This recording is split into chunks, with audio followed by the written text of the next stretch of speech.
The broadcast is now starting. All attendees are in listen-only mode. Well, good afternoon, everyone, and thank you very much for making time in your busy schedules to join us this afternoon for today's webinar, the topic of which is how to reclaim a quarter of your year using the automation opportunities under your nose. So, first an introduction to who you're listening to today. So my name is Tony Douglas, and I'm the Strategic Partnerships Manager for APS across Australia and New Zealand. And my job is to work really closely with our clients, as well as other best-of-breed software firms, to chat about opportunities that may exist for our two systems to work closely together to deliver better automation and other opportunities for yourself as the end user. And today I'm really excited. I'm joined by Trudy Saul. Trudy is the Marketing Manager at FuseWorks. And she's been working in the accounting industry for over 12 years now. And Trudy shares her time between, first of all, an affiliated accounting practice located in Brisbane, and she also works really closely with their FuseWorks team.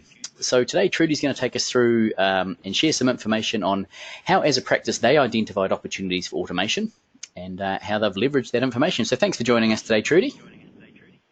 Thanks so much, Tony. Hi, everybody. Thank you so much for joining us this afternoon and taking time out of your day to spend it with us. I feel quite privileged, really, because I believe that our time is really our most precious commodity. So thank you for taking 45 minutes to sit back and hear what we've got to share this afternoon. So I promise we'll be spending it wisely. So time, like I said, I view it as our most precious resource, but perhaps also our most undervalued, and that's really what underpins what I want to chat to you about today. So who else maybe is sitting on the line that has actively been watching the clock, waiting for it to get to 5 p.m. Perhaps you've been up to your elbows in emails, or you've been frustrated maybe at a particular process or task that you have to complete, and you just find yourself wishing that the day would just pass quickly.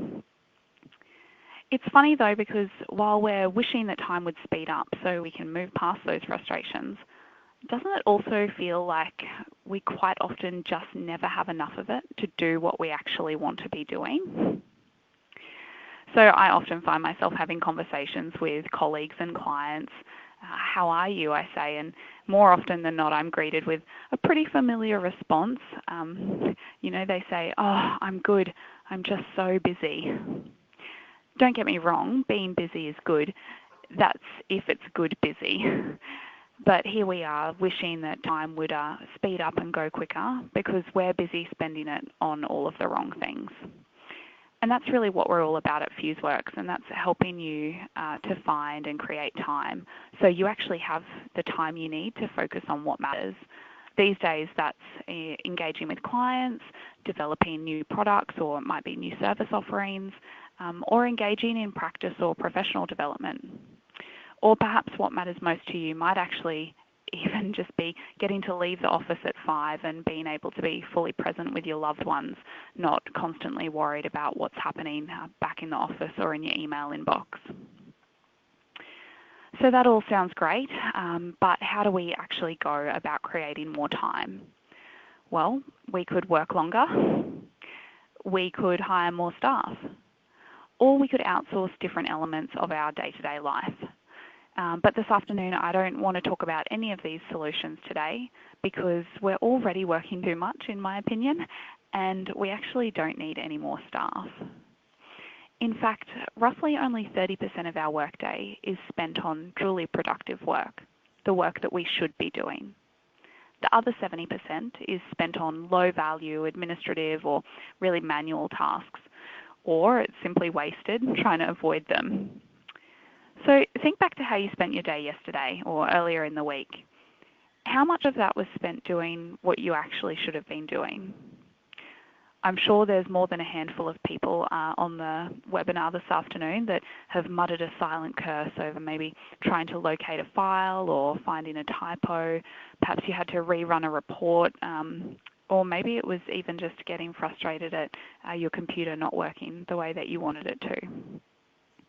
I think it's a pretty shocking statistic, really, when we think about it, how we spend our most valuable resource. Either you're paying highly qualified, skilled people to sit around and do dumb things, or you're sitting there feeling pretty undervalued yourself because you have to do them. And that's not a nice reality for anyone. Our time really is precious, and being in the business of time, I find it a bit ironic that we don't respect it a little bit more. So this afternoon, what I really want to do is talk to you about an alternative instead, and that's giving the tasks that are chewing up our most valuable asset to someone or something that is really actually quite good at them. So I'm talking about robotic process automation. It might sound like science fiction, but robotic process automation is a technology trend already heavily used in the financial services sector, and accounting has a lot to gain by jumping on board. But what does RPA actually mean? Well, it's about taking a process which is otherwise performed manually by hand and automating it by deploying clever little bots and software tools that can be designed and implemented to perform any repeatable task at a relatively low cost. So let's take a look at a couple of examples. You might be logging into a number of applications to complete a process. Well, a bot can be programmed to execute the same process, accessing the same programs that the human does. You might get to 3 p.m. and mistype a report name or include the wrong entity in a document. I've been guilty of that, I know. Well, a robot can be on call and alert to take care of that. Or perhaps you're running a debtors report each week and emailing your clients to remind them to pay an invoice. Thankfully, a robot can pick up data based on set variables and fire off standard emails, pre-filling personal items with information from your existing data. I know the APS BPA alerts are a great example of this automation actually in practice. So you get the idea. It's important that we understand that automating our existing systems and processes really is one of the easiest ways to boost productivity and efficiency in the workplace. And it's actually much simpler to implement an automation solution that optimizes our current systems than to add a raft of new apps or management programs into our technology stack. And the reality is that the truth of it is that automations don't have to be technical or extensive. They don't even require new programs to help improve our efficiency. So it could be as simple as implementing an Excel report hooked up to your database. Tony, I know you have a similar rule to this one, but I've got a nifty one that saved me a couple of 100 hours a year, I'm sure, and that's simply creating an auto-filter rule in my inbox. So I've set anything with the word unsubscribe in the body to filter off to a separate subscriptions inbox, and I simply flick through that once a week, unsubscribing to any publications as needed, and that's really reduced distractions and saved me hours. Tony, you've got a similar example, I think. I do. So I was suffering quite badly just with an influx of emails coming into my inbox. And what I actually found when I sat back and looked at it is a large chunk of those were just there to give me a bit of information. There was nothing I physically had to action, but often I didn't figure that out till I'd read all the way to the bottom of all of these emails. So what I did is I set up a very simple email rule in my Outlook where if something is addressed to me personally, it goes into my inbox. But if I'm BC'd or CC'd on those documents, they'll go straight down to a separate reading folder, which I only action once a day. And it's saved me plenty of time and stress. So great. They're just two really handy examples of simple automation solutions that I think just have huge potential to, reduce distractions and help us actually get focused on what we need to be. So a bit of a word of warning before you go diving into formulas or setting up all of your email rules and alerts. An automation is only as good as the data and the process upon which it's built. So before I go any further, I just want to touch on some of the fundamental systems that we find most accounting businesses need to give some love to truly reap the benefits of automation. So first off, start by taking a step back to view your processes in their entirety. Ask yourself, why are you doing the process? What's the value of it to your team? And more importantly, to your clients? Who looks after the information or process before it gets to you? And where does it go? So if you're able to answer those questions, then that'll give you a complete picture of the elements that can be automated, and it will also help you identify what steps might need a bit more attention than others. And not only that, but if you're the person who's putting forward a proposal for a process improvement that may involve some investment of time, or it might have a price tag attached to that, by understanding this value and the process that the process is delivering, you'll be able to demonstrate the return on investment to the business and really give the project some traction. So next, we recommend that you spend some time at cleaning up your data. It is, after all, the backbone of our products and services, so it's really important that we look after it. So I'm not sure if there's anyone on the line, maybe there is, that can say with confidence that your APS database is 100% accurate. I'm not going to say 100% for ours, but having said that, don't we all hate the thought of sending an email to a dead person? Because when our data isn't maintained, something as simple as, say, a primary contact name, or it might be an email address, can have damaging repercussions on those client relationships that we're working so hard to build and maintain.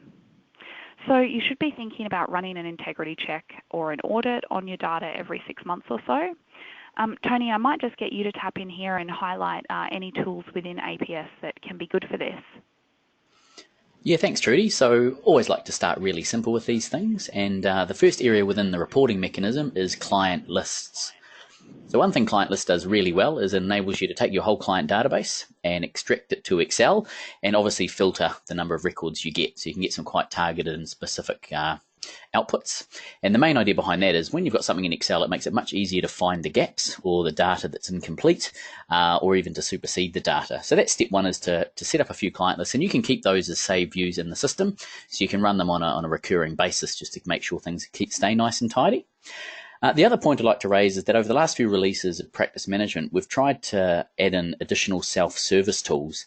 So I guess empower firms to take more control over the quality and the structure of their data.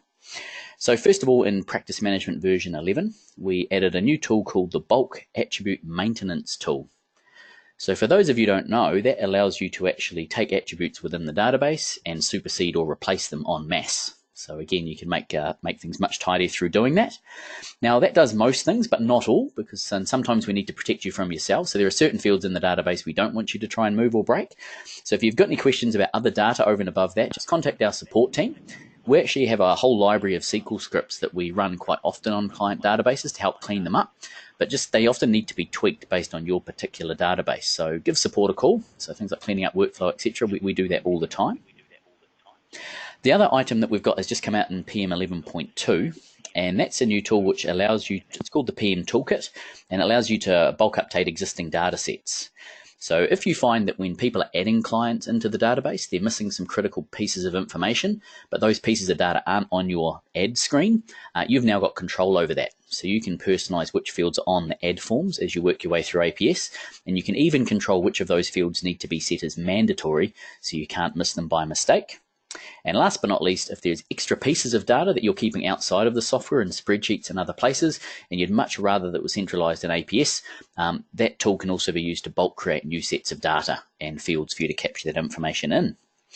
And last but not least, once you invest a whole lot of time getting your data to a point where it's nice and clean, the BPA, or Business Process Automation tool, where that's really good is that's effectively your virtual assistant, so a little robot that's running all the time over the database, and it can alert people in your business when something's not quite right in the data. So either a piece of data is missing, it's in the right format, etc. BPA can email someone in your firm with a list of the records that need to have someone have a look over them and maybe clean them up. Thanks, Trudy. Awesome. I think that when it might take a little bit to get things clean, but once you do, and if you're using those resources regularly, say on a 6-monthly basis or so, then it just is so much easier to maintain everything that you've got going on in APS, because there is such a wealth of information in there. And so finally, we need to implement or tighten up our naming conventions and save locations. Process automation software runs on predetermined rules that are configured specifically for your practice. So luckily, most document management systems store attributes such as the year and the entity in a really accessible way. And that means that we can focus on the document name or description, which is really important. If you're using a system like Windows File Explorer, there might be a little bit more work to do to consider how those attributes are located to the document. For example, that might be through a folder structure or like an entity folder and a year folder with naming conventions, or most likely some combination of both of those things. So there are plenty of options, but what's most important here is that there's a standard that can be defined and that can be followed by whoever is saving that document. So where your team are filing those documents is just as important as to how they're filing them. So this could be in a formal document management system such as VC, or you might be using iManage or another platform, or it could be directly from a downloads folder or Windows file structure.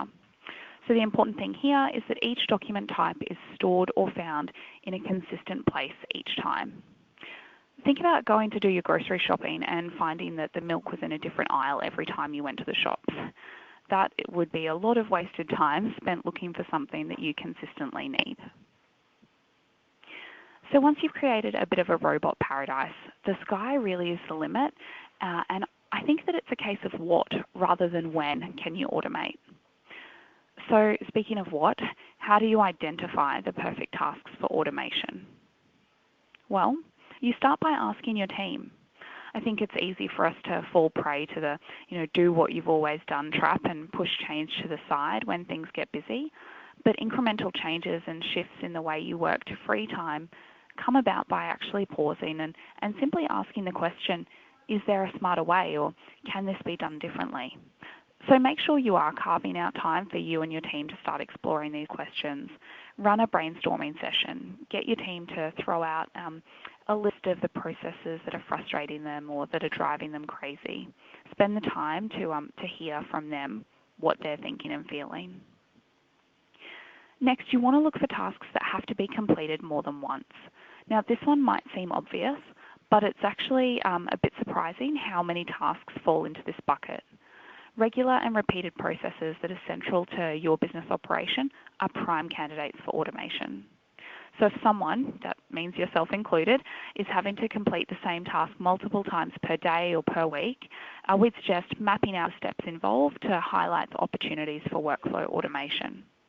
So for example, if you are repeatedly running custom reports, that could very well lend itself to a template. Next, you want to think about processes that happen over again with inconsistent outcomes. Now, this one is more difficult to spot, particularly if your process involves different team members. If you are repeating a process but ending up with inconsistencies with the outcome when there really shouldn't be, it could mean that it's time to look at automating the process. So by building business rules into your automated solution, you can often make some decisions once rather than having to make that decision every time you're performing the process. And that lets you ensure that there's a consistent quality of the outcome of that process, no matter who on your team is completing the work. So a simple example of this might be putting together a contents page for a document, and that can be error-prone to typos or mistakes with formatting, or if you add pages after the fact and you forget to go and update it. So by automating this, you can achieve a consistent outcome every time. Next, you want to look out for processes that have multiple people involved. So if there are 3 or more people actively involved in a workflow, it's much more difficult for the process to run efficiently. Processes that are tracked by email or are manually updated have a lot more opportunity to be mishandled, and there's a greater risk or potential for communication lines to be crossed, responsibilities to be blurred, and that makes those processes really the perfect target for automation. So we'd suggest keeping an eye out for back and forth tasks and exchanges, and make note of the questions that consistently come up between the people involved in that exchange. So a great example here might be client onboarding and engagement documents, where you have a client service team member, a client manager, and a director perhaps all involved in that process, and a bit of back and forth about what the documents should look like or what to include. And finally, jump on the tools. So by now, hopefully you're starting to think about a handful of processes that fit this criteria, and you might be wondering if they're really the best use of you or your team's time. The truth is that there's no shortage of tech tools around to help our accounting firms become more efficient and productive and to give us back time. but in our own experience, there's little appetite to embrace such of those tools until partners themselves endure firsthand the inefficiencies within the practice, or at least have their eyes open to what their team are actually doing and the often outdated ways that they're doing it. So we challenged Adam, the director of our affiliate accounting practice, O'Connell's OBM, where we road test lots of our solutions, to actually jump on the tools, and we asked him to produce a set of financial statements and tax returns for a family group. And running through that process from start to finish was something that he hadn't done in over 10 years.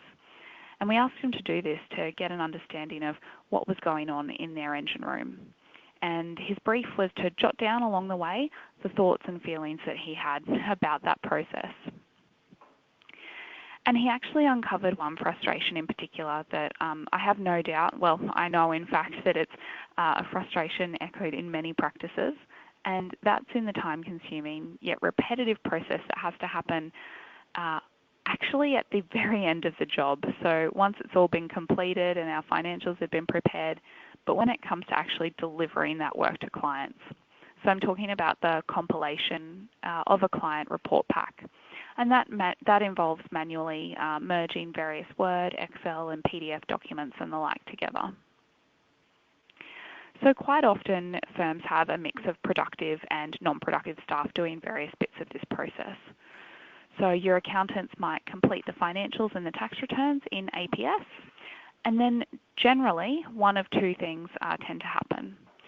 So the accountants either download or generate the documents and spend maybe the next 45 minutes to an hour putting those documents into order, combining files, formatting reports, or the accountants pass a list of everything that needs to go to the client service team, who repeat that process and then send it back to the accountant to check.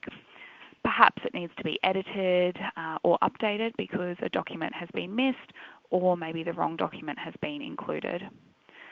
Sometime later, we get to a point where we have a pack of documents that are finally ready to send to the client. And that might be by email, uploading them to a portal, or perhaps you're printing everything and posting it out to the client physically. So you can get the feel for the fact if you don't do this process yourself, you've probably got an idea now that it is a pretty lengthy process, and it's one that has to be done. I think the important question though is by who. So when Adam jumped on the tools, he saw firsthand that he had smart people that he was paying well, sitting around doing some pretty dumb things, some things that they shouldn't have been doing, and things that weren't the best use of their time. So think about how many client groups you've got in your own practice. There was a recent Good, Bad, Ugly report, and that listed, I think, 280 clients or so per partner on average. So if someone in your team is spending, let's say, 45 minutes mucking around to prepare a report pack, that ends up being over 400 hours of time spent compiling client reports for a two-partner practice. It's just about 25% of your administration capacity. And that's just for one process. It doesn't stop at annual compliance and financial statement report packs either.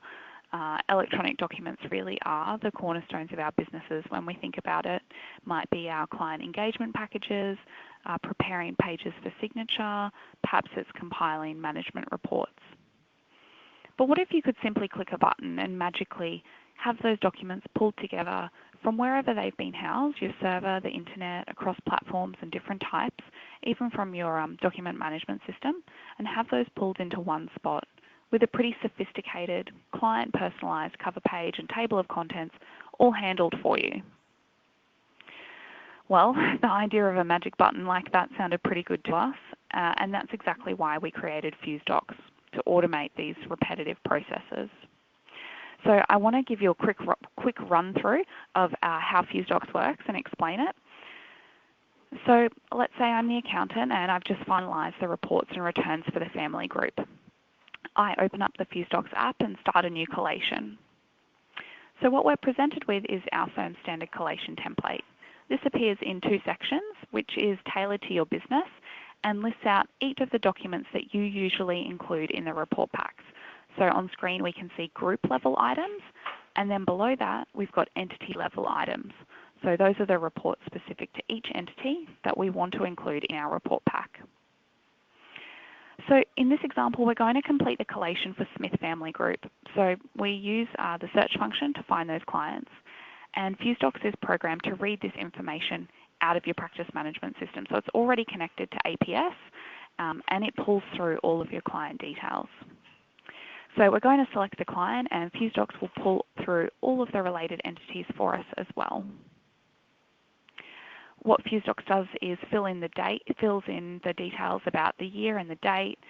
It's pulled through the office that we're in. Say we've got multiple locations or perhaps teams, the signing partner, and the applicable group signatories for this client. So in this example, because FuseWorks is connected to APS Practice Management and also Virtual Cabinet for our document management, we can find these entities and documents straight from APS. So once we're happy, we run the document lookup, and what FuseWorks does is jump into our document management platform, so VC in this case, and identifies all of the existing documents for us. So you can see here it's located the structure chart, and then for each of the entities it's found the financial statements, the tax returns, and all of the other applicable documents. So these items listed here are the most common that this business includes in collations, but they're not necessarily relevant to each client. This can also act as a bit of a checklist. For example, if I know that Mary, for example, should have financial statements, but perhaps I forgot to generate them or they're not in VC, I can request for those to be prepared and simply rerun the lookup when I'm ready. In this table, we also have the opportunity to enter things like the tax position. So this gets applied automatically and in the right position on the tax payment slip. And we can also assign signing responsibilities. And that's useful for how we deal with documents requiring signature, or if you're using a portal, which we'll talk about soon. So FuseWorks can also be programmed to automatically prepare your covering letter or your email to the client. So if you take advantage of this function, we can quickly cross-check the details that have been pulled in from our APS data and then generate the letter using the merge button.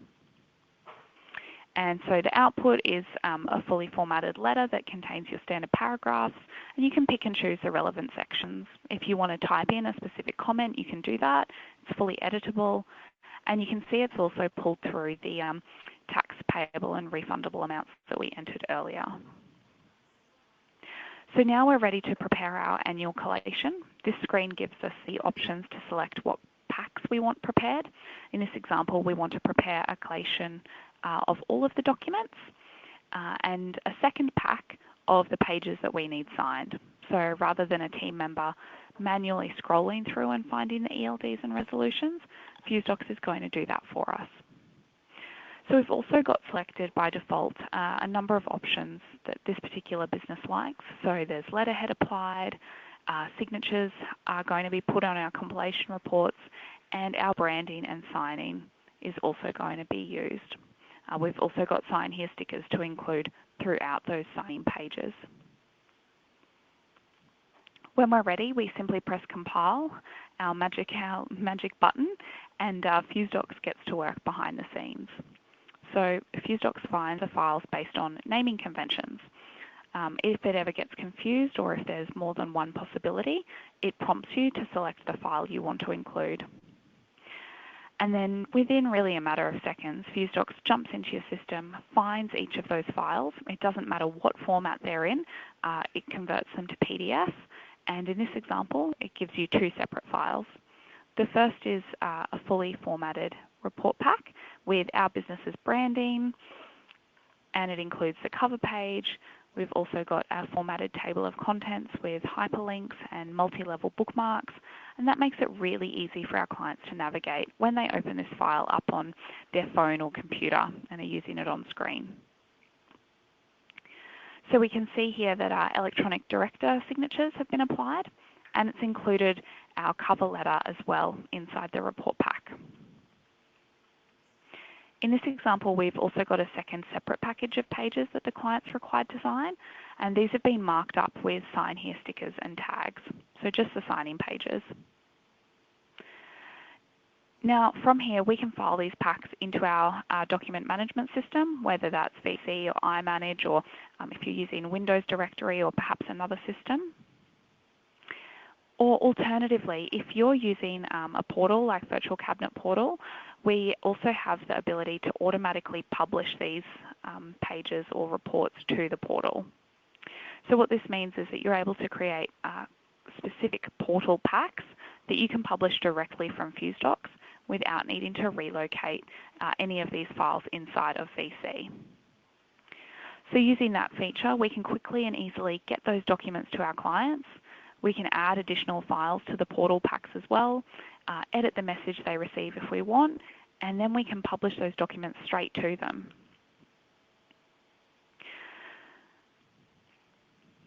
So in just a number of clicks, and it really it only takes a minute or so, a couple of minutes when you're running through it, we've completed an entire client collation. We like to think that FuseWorks really is a bit of a magic button for accountants. But like I said, it doesn't just stop at annual collations.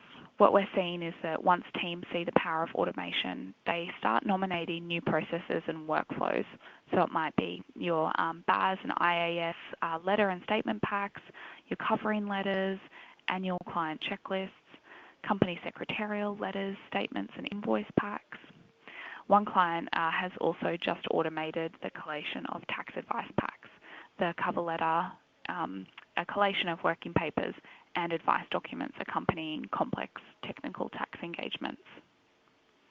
On screen is also another example of a client that is using FuseWorks to generate quite a comprehensive engagement and pricing letter.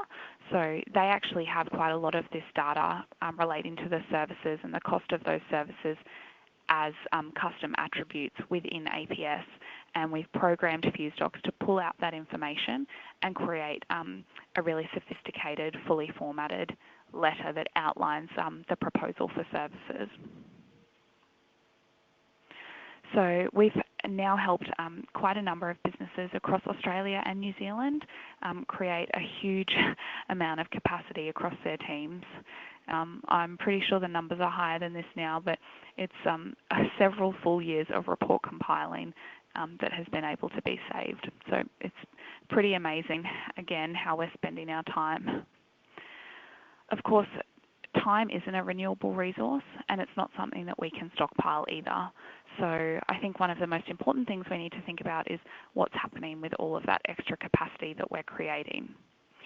Well, client service team members are actually able to engage in more interesting and meaningful activities, for example, marketing activities or events coordination, like at Harris Black, where Administration Assistant Gerald is now working closer with his senior managers to support them in delivering client-facing initiatives. And he's enjoying being able to assist with marketing roadshows and team member development.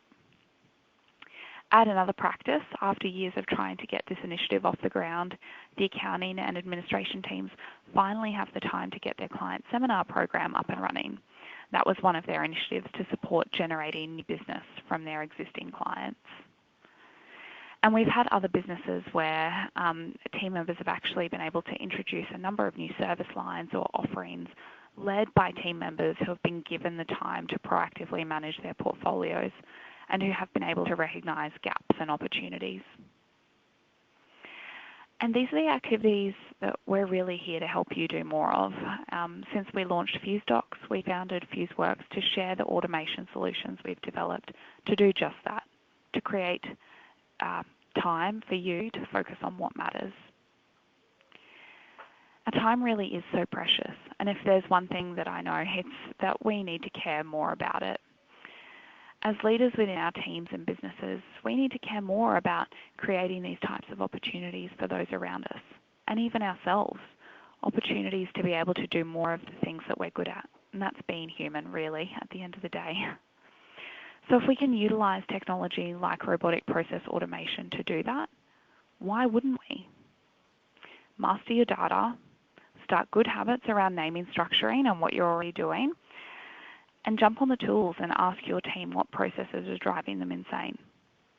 and then let the robots take care of things behind the scenes, like churning out the annual collation report packs. It'll leave us with more time to work on what we're good at and what we enjoy.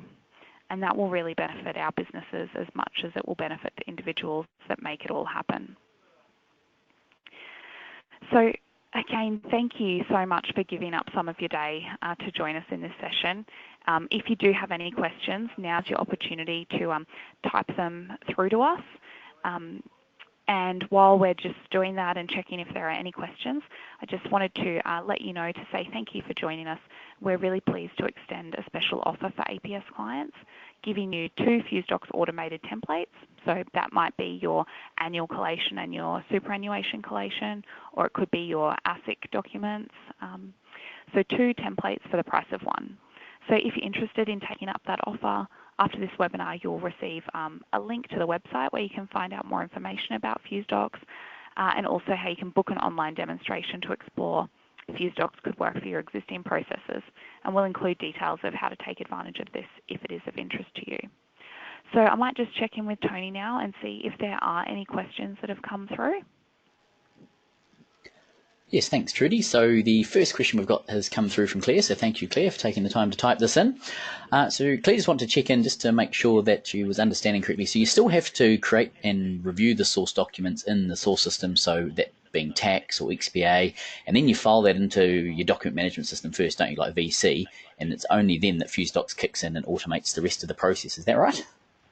Correct. So you still generate the tax return, whether you choose to file that tax return into your document management system, or you just leave all of those source documents, so your tax return or your Excel financials out of XPA, for example, you could leave them in a downloads folder. FuseDocs can be programmed to pick up those documents, but they do have to be generated still. So quite often what we see is many firms use the FuseDocs collation template with the table that we saw at the start as a bit of a checklist, and they give that completed checklist through to their client service team, who then go and generate those different documents and do the compilation. Thank you. And a similar question from Sally around the intention for FuseDocs to be able to reach directly into XPA and or tax rather than through VC. Oh, I would have to talk to our development team on that one. Yeah, I'm not too sure of the ability to do that, certainly at this stage. Yeah, we still need to generate those documents, unfortunately. Yeah, make sure they're finalised and reviewed before you collate them. Yes, yeah, that's right. Yeah, good point. So thank you, Sally. Another question here. So obviously firms are sitting there today and maybe their naming conventions aren't quite as consistent as they would like, and whilst you bring a team along on a journey and they're bound to get better, how does FuseDocs work if your naming conventions aren't that great today? Yeah, absolutely. So of course the stricter you are, the better the automation works and the quicker it will work. But having said that, we can set FuseDocs to be quite broad. So for example, that might just be rather than being specific in income tax return, we might set FuseDocs to look for the word tax. The other thing we can do is actually there's a document search button. So if you're unsure of the document name, you can actually search within FuseDocs for that document. So there is some flexibility there. Excellent, thank you. And one more here. So obviously one of the benefits of automations is you can obviously push out a whole lot of information to multiple recipients at one time, but what are some examples of how FuseDocs could help to personalise that data so the end user is still receiving something that they feel is quite personalised to them, but it's actually being created really quickly at the other end? Yeah, absolutely. So there's a couple of different ways. If you're using FuseDocs to generate your cover letter, you can get it to pull through the salutation fields, and if you are using that salutation field to keep the client maybe not their Christian name, maybe the name that they tend to go by on a day-to-day basis, so that's quite nice. But one of the really great things that I've seen with personalisation is one client actually has their industries for their clients recorded as attributes in APS. So there might be agricultural clients, or there might be retail clients or professional services. And then the clients actually get personalised branding on their report packs based on their industry. So there's farmland and farmers on the front of the agricultural clients report packs. There's shops and retail settings on the front of those retail clients, and that subtle change actually makes a big difference to the look and feel of the report packs, and it kind of speaks directly to that client. So a nice level of personalisation there. It's just one of the example of the data that is already sitting inside of APS that you can pull out and do some pretty good automations with. Fantastic. So that's the end of the questions we have. So thank you, Trudy, for your time this afternoon. That was a fantastic presentation. So in terms of next steps, everyone that registered, we're going to send you a bit of follow-up information, including the presentation and/or slides. And so once again, for everyone that's online, thank you very much for giving it the time this afternoon. And a bit of a plug, hope to see you all at conference next month as well. Thanks, Trudy. Thanks so much, Tony. Thanks, everybody. Okay, bye. See you later.